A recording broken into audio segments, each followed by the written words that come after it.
자, 반갑습니다. 여러분. 2018년 4월 1일입니다. 부활절이에요. 그리고 4월의 첫째 날입니다. 3월도 다 지나가고 아침에 날이 좀 흐렸죠. 그러다가 지금 다시 맑아졌습니다. 온도도 좀 높아졌고요. 내일 오전에 눈 소식이 있어요. 참 세상에나. 그런데 오후에 해가 난다고 합니다. 그렇기 때문에 또 우리 북쪽으로는 뭐 눈이 쌓여봐야 뭐 그렇게 큰 문제는 아닐 것 같아요. 그러니까 모른 척 하셔도 될 것 같습니다. 또 혹시 보셨습니까, 여러분? 중국에서 만든 인공위성이 떨어진답니다. 그런데 그 낙하 지점이 우리가 있는 이 커네티컷 요 지역이라고 해요. 그러니까 이거 뭐 떨어지는 거 혹시 모르죠? 뭐 하나라도 주술지. 그런데요, 제가 뉴스를 보니까 인공위성 파편에 맞을 확률이 벼락 맞을 확률의 1000만 분의 1이랍니다. 그러니까 그렇게 걱정하지 않으셔도 될 것 같습니다. 보시는 대로 제가 이렇게 됐습니다. 지난 일요일 날 이 꼴이 됐는데 한 주간이 지나도 여전히 그러네요. 다음 주가 되면 좀 나아지리라 생각을 하고 지금 버티고 있습니다. 아파 보면 아픈 사람의 마음을 안다고 해요. 그런데 사실은 뭐 꼭 아파야만 아픈 사람 마음을 아는 것은 아닙니다.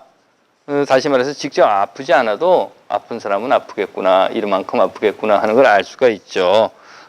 내가 얼마나 아픈지 나도 한번 알아봐야지. 그리고 내 주먹으로 머리를 딱 때리는 이런 미련한 짓은 안 하셔도 알 수 있습니다. 그러니 아프지 마십시오. 기도할게요.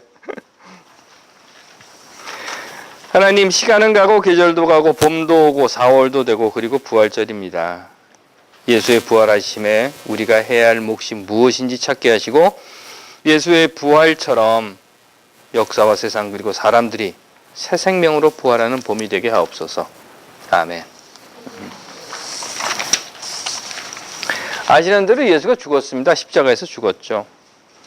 그리고 무덤에 묻혔어요. 그래서 그 여인들이 향료를 가지고 무덤으로 갑니다. 향료를 가지고 간다는 얘기는요, 뭔가 하면 이제 끝났다는 거예요. 시신을 처리하기 위한 목적이라는 거죠. 끝! 이런 겁니다. 그런데 가보니까 돌 입구를 막고 있었던, 그러니까 무덤 입구를 막고 있었던 돌이 굴려져 있었다는 거예요. 동굴 무덤이니까 그 안에 시신을 집어넣고 이제 이만큼 큰 돌로 이렇게 막아 놓는 건데 그게 굴려져 있었다는 거예요. 동굴 안으로 들어갔죠. 이게 무슨 일이야? 누가 벌써 왔나? 그리고 그랬더니 예수의 시체가 없어졌었어요. 그래서 이거 어찌 된 일이야? 예수의 시신이 없네? 라고 당황하고 있는데 뭔가 눈부시게 환한 옷을 입은 두 사람이 거기에 나타났다는 겁니다. 그리고서는 그 사람들이 뭐라고 얘기를 했는가 하면 산 사람을 왜 죽은 자 가운데서 찾느냐 뭐 이렇게 얘기를 하면서 예수가 예전에 살아있을 때 십자가에서 죽기 이전에 했던 말을 그 여인들에게 해줬다는 거예요. 그러자 이 여인들은 놀랬죠, 당연히. 그리고 황급히 마을로 다시 내려와서는 제자들에게 그 말을 했답니다. 내가 가봤는데 말이야, 돌이 굴려져 있고 그 안에 들어가니까 예수의 시신도 없고 뭐 이상한 사람들이 나타나가지고 이렇게. 그러자 그 제자들이 뭐라고 이야기를 했는가 하면 아니 이 여자들이 도대체 무슨 소리를 하는 거야, 무슨 이런 황당한 소리를 하고 있어? 라고 했다는 거예요. 근데 그 중에 베드로는 참 그 무슨 소리야? 그리고 자기가 다시 그 무덤으로 가봤답니다. 근데 가서 안을 이렇게 들여다보니까 정말 시신이 없더래요. 그래서는 어떻게 된 일이야? 참 이상하다. 그리고 다시 돌아왔답니다. 이것이 누가가 전한 예수 부활 사건의 전모예요. 좀 전에 우리 함께 읽은 바로 그 성서에 나와 있는 이야기입니다. 이 사건을 극으로 한번 만들어 보죠. 그러면 어떻게 됩니까? 제목은 예수 부활 이런 겁니다. 등장인물은 어떻게 되죠? 여인들. 그리고 천사가 나와야죠. 그리고 제자들이 나올 거예요. 물론 베드로는 좀 특별한 역을 하나 맡기는 합니다. 그래서 막 달려가는 역을 맡기는 하지만 그래봐야 어차피 제자 중에 하나 이렇게 나옵니다. 물론 다른 복음서에서는 조금 달라요. 그래서 예수가 등장하기도 합니다. 마태복음이나 요한복음에는 예수가 등장하기도 하지만 누가복음에서는 등장하지 않아요.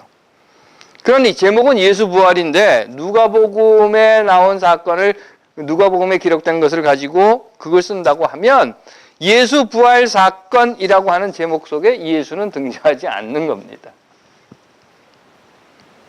주인공이 등장하지 않는 거예요. 글쎄요, 주인공이 없는 극이라 뭔가 좀 이상하죠? 다시 한번 볼까요? 누가 부활했습니까? 예수가 부활했죠. 맞습니다. 예수가 부활했어요. 그러면 예수 부활 사건의 주인공은 누구여야 합니까?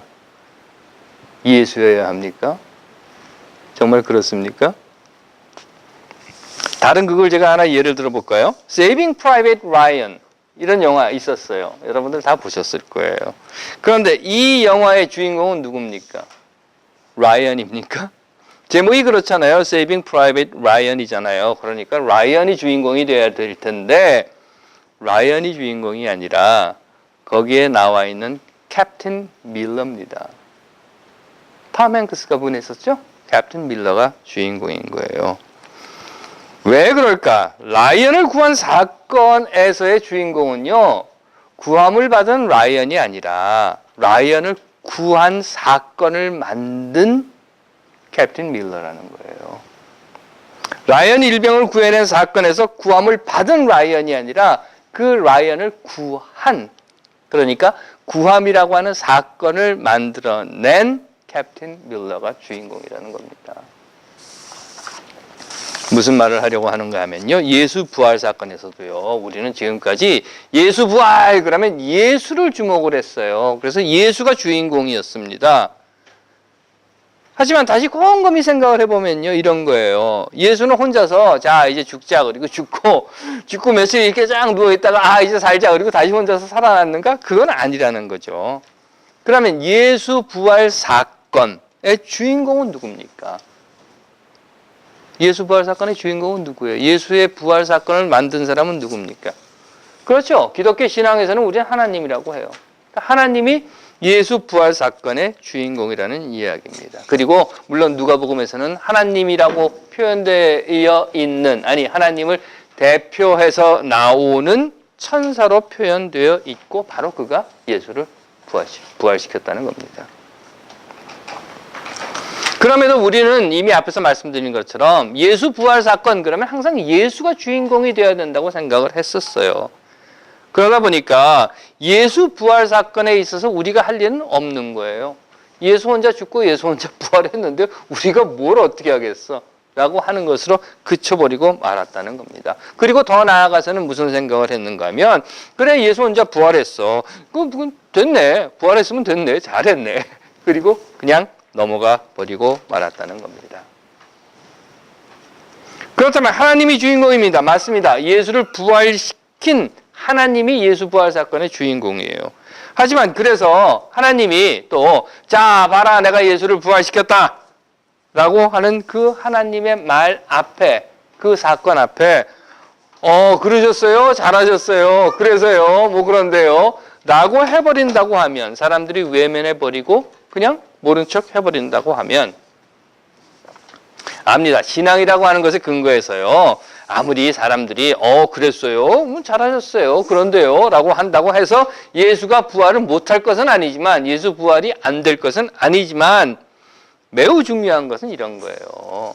사람들이 부활했어요? 알았어요. 이렇게 해버리고 만다고 하면 예수가 뭐 때문에 부활을 합니까? 하는 거예요.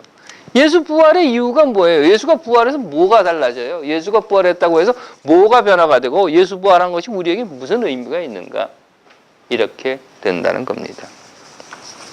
아무도 관심 갖고 있지 않다고 하면 모두가 외면하면서 예수가 부활하거나 말거나 이렇게 해버린다고 하면 무슨 의미가 있는가 하는 거죠.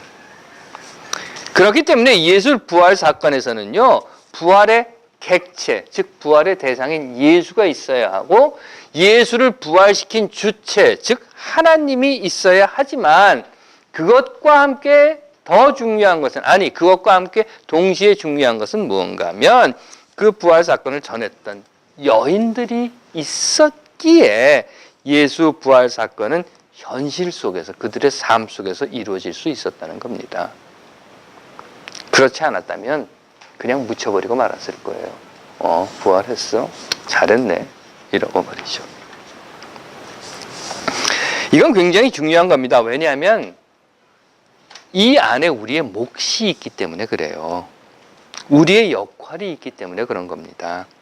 이 역할이 방치되고 방관될 때에 결코 예수의 부활이라고 하는 것은 오늘 우리들의 현실의 삶으로 나타날 수 없게 되는 것이고, 그저 옛날에 뭐 이런 일이 있었대라고 하는 전설따라 삼천리 정도밖에는 취급되지 않게 되고 만다고 하는 겁니다. 그렇게 되면 이미 앞에서 말씀드린 것처럼 부활하면 뭐 합니까? 부활하면 뭐예요? 이렇게 돼버리고 마는 거예요. 박근혜 탄핵 사건의 주인공이 누굽니까? 박근혜인가요? 박근혜 탄핵 사건의 주인공은 박근혜다. 여러분들은 그렇게 생각하십니까? 아니죠. 그 탄핵 사건의 주인공은요, 탄핵을 이루어낸 촛불 민중이었어요. 이명박 구속 사건의 주인공은 누굽니까? 당연히 이명박이 아니에요. 사진은, 카메라는 이명박을 쫓아다니면서 찍지만 이명박이 주인공인 것이 아니라 이명박을 구속시킬 수 있는 민주정부를 만들어낸 국민들이었다는 거죠.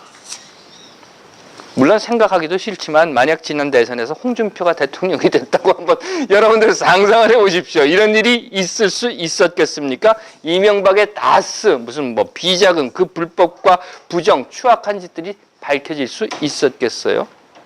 구속될 수 있었겠습니까? 하지만 됐습니다. 박근혜가 탄핵됐고 이명박이 구속되었습니다. 그러면 이제는 하는 거예요. 예수가 부활했습니다. 그러면 이제는 하는 겁니다. 그래, 탄핵됐고 구속되었으니까 됐네, 잘했어, 잘 됐네 하고 끝나버려야 합니까? 그래야 하는 건가요?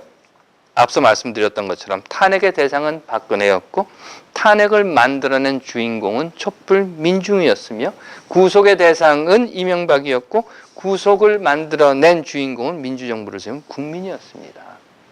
그러면 이제 탄핵과 적폐청산을 위한 구속, 그리고 그것이 그냥 전설 따라 삼천리가 아니라 오늘 우리들의 현실로, 삶으로 나타나게 하기 위해서는요, 예수의 부활을 현실로 만들어낼 수 있었던 여인들의 역할처럼, 즉 우리가 만들어낸 탄핵과 구속의 결과가 우리 조국의 역사의 현실로 나타날 수 있도록 하는 우리들의 몫을 이어가야 한다고 하는 겁니다.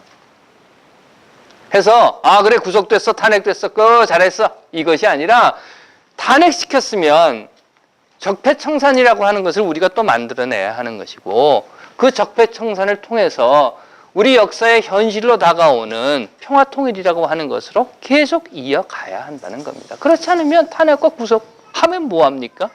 부활하면 뭐합니까? 하는 소리밖에는 안 된다는 겁니다. 탄핵했어? 구속했어? 그래서 뭐? 이렇게 그치고 싶으십니까? 외면과 방관으로 인해서 역사가 후퇴하는 것을 보시고 싶으십니까? 그러기 위해서 우리가 이렇게 달려왔습니까? 하나님께서 사랑하시는 여러분, 하나님은 예수의 부활을 통해서 우리에게 죽음이 끝이 아니다라고 하는 것을 알려주셨습니다. 마찬가지로 우리는 우리의 역사에서 매 고비고비를 넘어가면서 역사의 끝은 없다는 것을 우리가 들었고 보았고 또한 알고 있습니다. 예수의 부활이 오늘 우리 삶의 현실이 되게 하기 위해서 늘 잊지 않고 기억하며 또한 전해야 하는 것처럼, 그래서 예수는 이렇게 성찬을 베풀면서 마지막 식사를 함께 나누면서 나를 기억하여라 라고 이야기했던 것처럼 우리 민족의 역사 속에서도 역시 어떻게 살았는지, 어떤 사건들을 겪고 왔는지, 어떻게 싸웠는지, 어떻게 정의를 이루어 왔는지를 잊지 말고 기억하고 전해야 하는 것입니다. 우리가 어떻게 탄핵을 이루어냈는지, 우리가 어떻게 이명박의 구속이라고 하는 것까지 이룰 수 있었는지. 저는 오늘 여기 동백꽃을 달았습니다. 제주 4.3 사건을 잊지 않고 기억하기 위한 것입니다. 1948년부터 1954년까지 제주도에 당시에 제주도민이 한 30만 명이 살고 있었다고 합니다. 그 중에 대략 한 3만 명, 지금까지 정확한 숫자도 알지 못합니다. 10분의 1 정도 되는 제주도민들이 학살된 사건이었습니다. 그 학살된 사건은 주도적으로 자행했던 자들이 바로 여러분들 잘 알고 계시는 서북청년단입니다. 이 서북청년단은 이승만의 비호를 받았고 영락교회 한경직 목사의 지원을 받았던 평안도와 그리고 황해도 지역에 있었던 극단적인 장로교 교인들이었습니다. 그래서 기독교인의 한 사람으로서 속죄하며 또한 위로하며 전파하고자 하는 의미로 저는 이렇게 동백꽃을 달았습니다. 또 가지고 왔습니다. 여러분들 함께 하실 분들은 가져가시기 바랍니다. 그렇습니다. 부끄럽고 아픈 역사들도 있는 것이 사실입니다.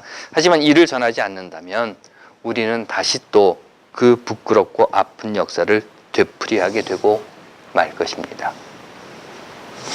예수는 부활로 다시 살아나고 부활은 현실로 나타나야 했듯이 역사는 기억으로 다시 살아나고 기억은 오늘 우리의 삶을 변화시켜야 하는 것입니다.